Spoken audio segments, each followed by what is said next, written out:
Hola, buenos días, sean todos bienvenidos. Estamos comenzando nuestro tiempo devocional. En esta mañana, el día de hoy, estaremos revisando del capítulo 11 del libro del profeta Ezequiel, del versículo 1 al 13 para nuestro tiempo devocional que hemos titulado Destino del pueblo de Israel. Destino del pueblo de Israel. Recuerden que para este tiempo devocional estamos leyendo en dos versiones, en la Nueva Traducción Viviente y en la Reina Valera 60. Vamos a leer primero en la Reina Valera 60. Dice la palabra de Dios. El Espíritu me elevó y me llevó por la puerta oriental de la casa de Jehová, la cual mira hacia el oriente. Y he aquí, a la entrada de la puerta, 25 hombres, entre los cuales vi a Hazanías, hijo de Azur, y a Pelatías, hijo de Benaía, principales del pueblo, y me dijo, hijo de hombre, estos son los hombres que maquinan perversidad y dan en esta ciudad mal consejo, los cuales dicen, no será tan pronto, edifiquemos casas, esta será la olla y nosotros la carne. Por tanto, profetiza contra ellos, profetiza, hijo de hombre. Y vino sobre mí el Espíritu de Jehová y me dijo, di, así ha dicho Jehová, así habéis hablado, oh casa de Israel, y las cosas que suben a vuestro espíritu, yo las he entendido. Habéis multiplicado vuestros muertos en esta ciudad, y habéis llenado de muertos sus calles. Por tanto, así ha dicho Jehová el Señor, vuestros muertos que habéis puesto en medio de ella, ellos son la carne, y ella es la olla. Mas yo os sacaré a vosotros de en medio de ella. Espada habéis temido, y espada traeré sobre vosotros, dice Jehová el Señor. Y os sacaré de en medio de ella, y os entregaré en manos de extraños, y haré juicio entre vosotros. A espada caeréis en los límites de Israel, y os juzgaré y sabréis que yo soy Jehová. La ciudad no será por olla, ni vosotros seréis en medio de ella la carne. En los límites de Israel os juzgaré y sabréis que yo soy Jehová, porque no habéis andado en mis estatutos, ni habéis obedecido mis decretos, sino según las costumbres de las naciones que os rodean habéis hecho. Y aconteció que mientras yo profetizaba, aquel Pelatías, hijo de Benaía, murió. Entonces me postré en rostro a tierra y clamé con gran voz y dije, ah, Señor Jehová, ¿destruirás del todo al remanente de Israel? Bien, ahora la misma porción en la Nueva Traducción Viviente, versículo 1 al 13, capítulo 11.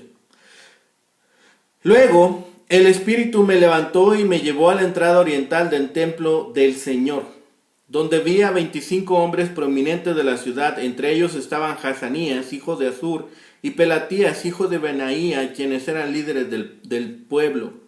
El Espíritu me dijo, hijo de hombre, estos son los hombres que piensan hacer maldades y dan consejos perversos en esta ciudad. Le dicen al pueblo, ¿acaso no es un buen momento para construir casas? Esta ciudad es como una olla de hierro, aquí adentro estamos a salvo, como la carne en la olla. Por lo tanto, hijo de hombre, profetiza contra ellos en forma clara y a viva voz. Entonces vino sobre mí el Espíritu del Señor y me ordenó que dijera, esto dice el Señor a los habitantes de Israel. Yo sé lo que ustedes hablan, porque conozco cada pensamiento que les viene a la mente. Ustedes asesinaron a muchos en esta ciudad y llenaron las calles con cadáveres. Por tanto, esto dice el Señor soberano. Es cierto que esta ciudad es una olla de hierro, pero los trozos de carne son las víctimas de la injusticia de ustedes. En cuanto a ustedes, pronto los sacaré a rastras de esta olla. Les haré caer la espada de la guerra que tanto temen, dice el Señor soberano. Los expulsaré de Jerusalén y los entregaré a extranjeros que ejecutarán mis castigos contra ustedes. Serán masacrados hasta las fronteras de Israel. Ejecutaré juicio contra ustedes y sabrán que yo soy el Señor. No, esta ciudad no será una olla de hierro para ustedes, ni estarán a salvo como la carne dentro de ella. Los juzgaré incluso hasta las fronteras de Israel y sabrán que yo soy el Señor, pues se negaron a obedecer mis decretos y ordenanzas. En cambio han imitado las costumbres de las naciones que los rodean. Mientras yo aún profetizaba, murió de repente Pelatías, hijo de Benaía. Entonces caí rostro en tierra y clamé, oh Señor soberano, ¿vas a matar a todos en Israel? El rechazo del consejo de los príncipes impíos. Es la cuarta visión en este capítulo 11, la que tendremos oportunidad de observar. Es el juicio y la restauración de Israel. Hay una redención del remanente. El capítulo 11 habla del juicio, como la mayor parte de los capítulos de esta sección de Ezequiel. En su visión, el profeta vio a los 25 líderes de Jerusalén en el templo. Habían estado aconsejando al pueblo que se rebelara contra Nabucodonosor y tomara partido por el país más débil, Egipto. No querían que el pueblo se conformara con este destino. En cambio, agitaban en contra del gobierno babilonio. En el versículo 3, estos líderes evidentemente estaban tratando de refutar las profecías de Ezequiel de que estaba cercano el momento de la destrucción. Pensaban que Jerusalén era como una olla protectora en la cual sus habitantes estarían a salvo. Por medio de Ezequiel, Dios lo refuta diciendo: la ciudad no os será por olla, ni vosotros seréis en medio de ella la carne. En los límites de Israel os juzgaré. Entre estos 25 hombres estaban dos principales del pueblo, Hazanías y Pelatías. En su visión, Ezequiel ve caer muerto a Pelatías mientras él estaba pronunciando su profecía contra aquellos idólatras. Aquí la visión continúa. Y lo que hacen estos hombres es que maquinan perversidad y dan en esta ciudad mal consejo. Insinúa que tal vez fueron líderes políticos quienes estaban aquí. Aparte de lo que aquí se dice, no sabemos más acerca de ellos, excepto que este no era el Hazanías que menciona en el capítulo 8, porque él era hijo de Safán. Quienquiera que fueran estos hombres, contradecían a los profetas de Dios que decían: Dios destruirá pronto esta ciudad. Esos dirigentes decían: no creemos que la ciudad está en peligro. Pronto habrá de nuevo una etapa de construcción como de costumbre. Estamos tranquilos y seguros. Esta ciudad es un escudo de hierro que nos protege. Estamos tan seguros y protegidos como lo está del fuego la carne dentro de la olla. El Señor no necesitaba basarse en las palabras de ellos para determinar lo que estaban pensando. Sabía que en el corazón de ellos lo habían abandonado. Sabía que los consejos de ellos iban a llevar al pueblo a rebelarse contra Babilonia. Y eso, a su vez, iba a ocasionar que el rey de Babilonia desatara su furia contra Jerusalén. En este sentido, los dirigentes fueron los responsables de tantos muertos que llenaron las calles. Nuevamente, el Señor habla en pasado, como si todo esto ya hubiera ocurrido. La ruina de Jerusalén era segura. El Señor se refiere aquí a la ilustración de la carne y la olla que antes usaban los líderes. En lugar de servir de escudo, la ciudad no les iba a dar protección. Os sacaré a vosotros de medio de ella, de la ciudad, en los límites de Israel, y os juzgaré. Los detalles de la profecía se llevan a cabo tal como aparecen descritos aquí. Incluso el detalle de que a los líderes no los cocinarían en la olla se cumplió cuando los llevaron a Ribla, al norte de Israel, y allí los juzgaron. La lección que debían aprender otra vez de todo esto será: y sabréis que yo soy Jehová. Dios no había dejado de amarlos, tampoco cambió su modo de pensar con respecto a ellos, ni rompió el pacto que hizo con ellos. Más bien, ellos habían dejado de amarlo, cambiaron de parecer acerca del Señor y quebrantaron el pacto que con él tenían. En este capítulo 11, principalmente desde aquí, desde el versículo 1 hasta el versículo 21, hay un problema para una interpretación de este pasaje. Por un lado, pareciera que interrumpen la secuencia de la visión del templo, la salida de la gloria de Dios. Y la introducción del capítulo es muy semejante a la introducción de todas las visiones. Por otro lado, estos versículos introducen el tema de la esperanza, que ha estado ausente en las visiones. Quizás debamos tomar en cuenta que de la misma manera que en el capítulo 10 es una ampliación del capítulo 1, aquí nos encontramos con un texto que amplía lo que ha presentado en el capítulo 8. Esta visión se puede dividir en tres partes, que tienen que ver con la ejecución del juicio sobre Jerusalén y sus líderes, la esperanza y finalmente el abandono de la gloria de Dios de Jerusalén, que es la conclusión de las distintas visiones. En cuanto a la primera sección, la ejecución del juicio de Jerusalén, sus líderes y sus habitantes, hay algunos elementos que debemos resaltar de estas líneas. Notemos que durante la primera visión se menciona una serie de movimientos del profeta. Fue llevado a la puerta interior que da hacia el norte, luego a la entrada del atrio. Pero en las siguientes dos visiones, capítulo 9 y 10, el profeta parece ser un espectador, mientras que en el pasaje que tenemos delante nuevamente pasa a formar parte de la visión. Del versículo 1 hasta el 4 encontramos lo que se podría llamar el concilio de la infamia. En este se mencionan que los que participan, como hemos mencionado, hablan iniquidades, maquinan perversidad y dan mal consejo. Incluso recordemos que en este lugar habían hecho la adoración al sol. Además, en este pasaje se menciona su rol en la sociedad. Son principales, son magistrados, mientras que en el texto anterior no se hace referencia a la función que cumplían. El texto cita que estaba presente entre ellos alguien llamado Hazanías. Este nombre ya apareció en el capítulo 8, sin embargo se trata de personas distintas.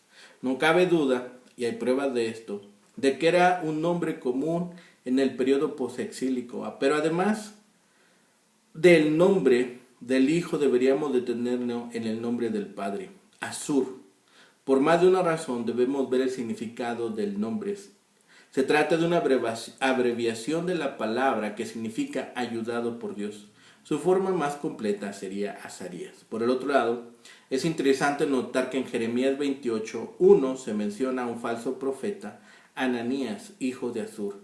La misma referencia en el texto que tenemos por delante muestra que se trata de personas conocidas, tanto para el profeta como para los primeros lectores y oyentes de esta profecía. El segundo nombre que se da es el de Pelatías, que volverá a ser mencionado en el versículo 13. Nuevamente se trata de un nombre que tiene un significado especial. Jehová rescata. Posiblemente en el contexto que estaban viviendo respondía a una esperanza del pueblo, en especial de los padres. Al referirse a los pecados de estos, el profeta usa tres participios hebreos. Maquinan, aconsejan y dicen, en un participio que implica una acción continua. Como vemos, las tres acciones muestran un progreso. Van de pensar, maquinar, al decirse a sí mismos lo que tienen que hacer.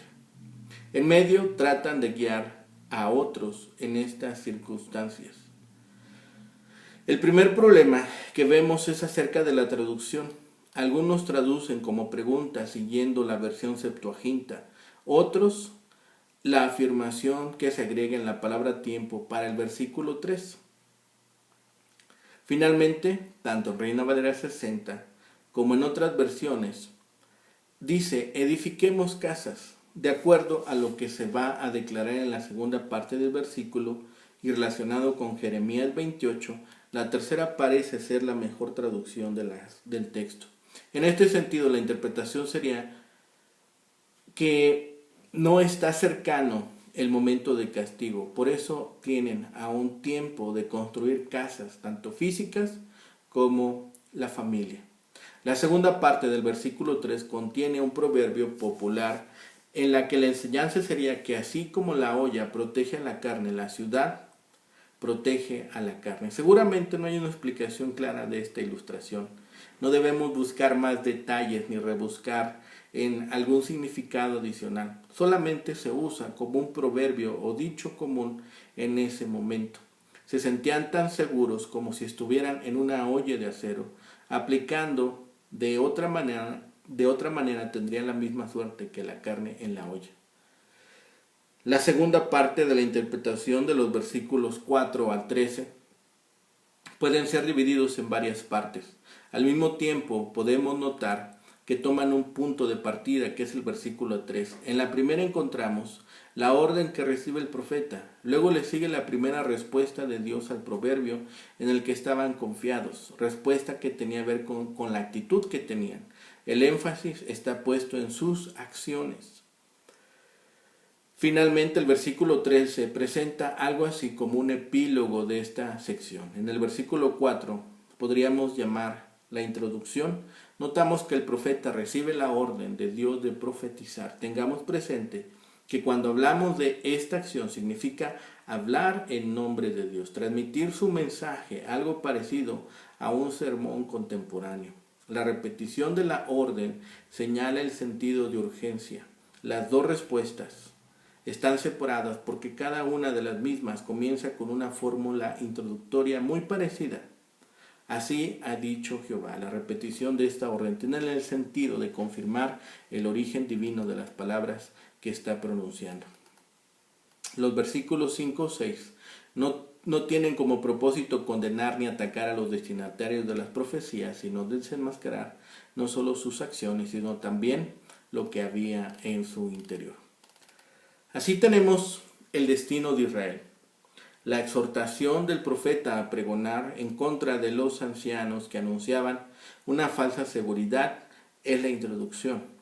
Y luego el anuncio del profeta acerca de la destrucción de Israel se vuelve inminente. Ezequiel había sido comisionado a hablar a los ancianos. Se dice, la ciudad es una caldera, pero nosotros recibiremos protección. Ezequiel les dice que esto no será así. Los únicos que gozarían la protección de la ciudad serían los muertos. Los vivos serían sacados de la ciudad para ser juzgados en otra parte. Este juicio habría de ser con el propósito de hacer saber al pueblo que Jehová era Dios. La seguridad de los príncipes de Jerusalén entonces se desmorona. Los perversos consejos que daban a la gente son ahora acallados. Ya no hay más donde refugiarse. Porque ellos decían, estamos tan seguros, estamos como si se tratara de muros de bronce las murallas de Jerusalén. Cuando Satanás no puede persuadir a una persona de tener por dudoso e incierto el juicio venidero, obtiene su victoria persuadiéndole a que lo considere como una cosa lejana. El método usado para despertar de esa falsa seguridad es la profecía enviada por Dios en forma de advertencia. Profetiza, hijo de hombre, sobre estos huesos muertos y secos.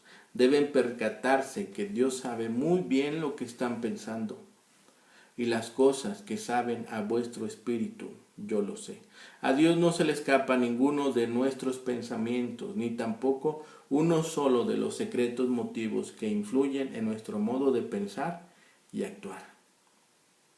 Se les lee la sentencia del versículo 6 al 12. Han llenado de muertos las calles de la ciudad. Y al apelar al proverbio que ellos mismos han proferido, el Señor Jehová les dice que esos muertos son la carne que ha quedado en la olla de la ciudad. Y ellos, los perversos consejeros, saldrán, sí de ella, pero para ser entregados en manos de los enemigos extranjeros, y caerán a espada en la frontera de Israel, exactamente en Ribla, en el año 587 a.C. Que sepan bien, dice Dios, que yo soy Jehová. Ellos le han provocado a abandonar la ciudad y todavía pensaban que podrían arreglárselas bien con su propia fuerza y su propia astucia, después de marcharse de allí la visible presencia de la gloria de Dios.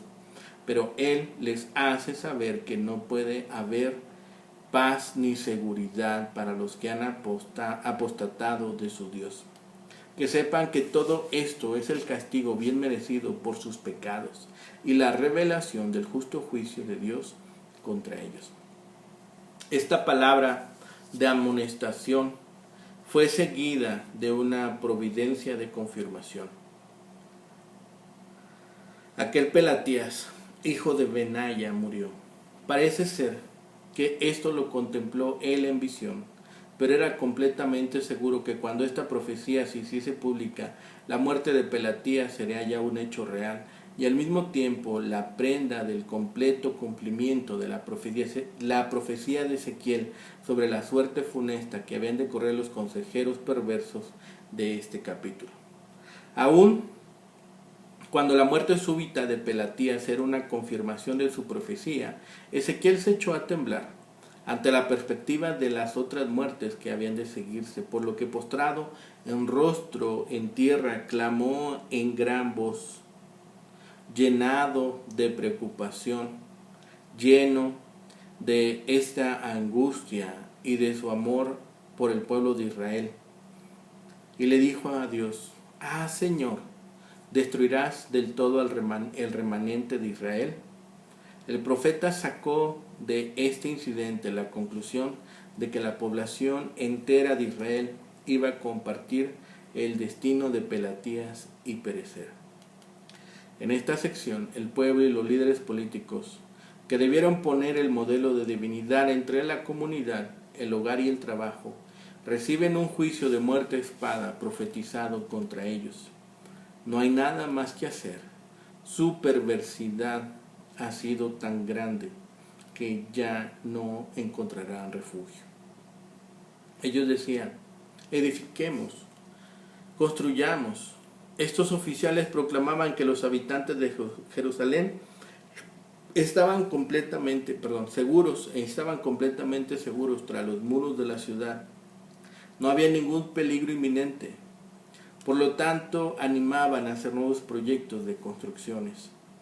Pero Ezequiel profetiza. Ezequiel da el mensaje de Dios. Se anuncia el veredicto de la sentencia de muerte. Contrario a las creencias falsas de los líderes, los que habían asesinado eran personas piadosas cuya presencia había ofrecido cierta protección en la olla, Jerusalén. Los que ganaron poder por la espada, conociendo el pavor de tal fuerza, experimentarían la derrota y la muerte de la misma forma. Los sacarían extraños de la ciudad y los asesinarían. No habría para ellos consuelo. Esta condición de la ciudad también echó por tierra este falso optimismo. Dios le dice a Ezequiel: profetiza contra ellos.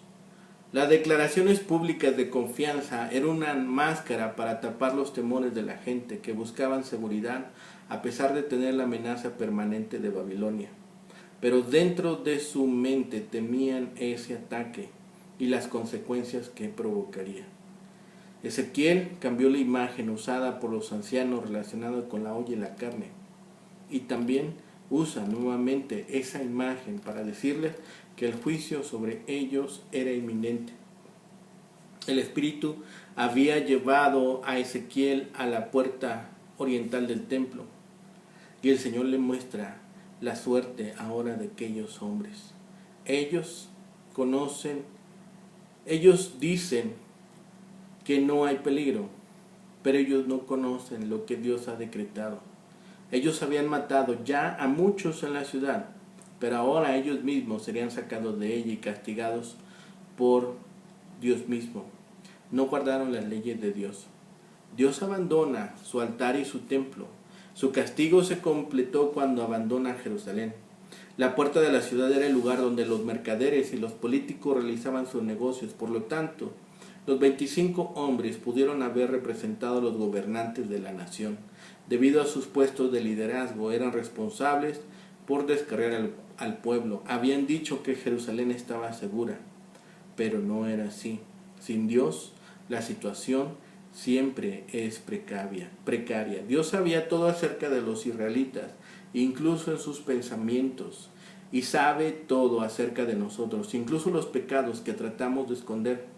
En lugar de preocuparnos por la forma en que la gente nos ve, por lo que hacemos, preocupémonos por lo que Dios piensa, porque Él ve todo, Él escucha todo y Él lo discierne todo. Tratar de ocultar a Dios nuestros pensamientos y acciones es inútil.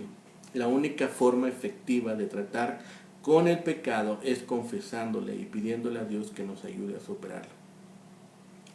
Desde el momento que Israel había entrado en la tierra prometida, los israelitas habían sido advertidos de que no copiaran las costumbres y las prácticas religiosas de otras naciones. Desobedecer ese mandamiento y seguir las costumbres paganas en vez de las leyes de Dios siempre les acarrearía problemas. Actualmente los creyentes siguen siendo tentados a copiar los caminos del mundo. Sin embargo, debemos obtener de Dios nuestros patrones de conducta respecto al bien y al mal, no de las tendencias populares de la sociedad. Donde Satanás no puede convencer a los jóvenes para que consideren inciertos los juicios venideros, gana su argumento, como hemos dicho, persuadiendo que aquella situación aún se encuentra lejana.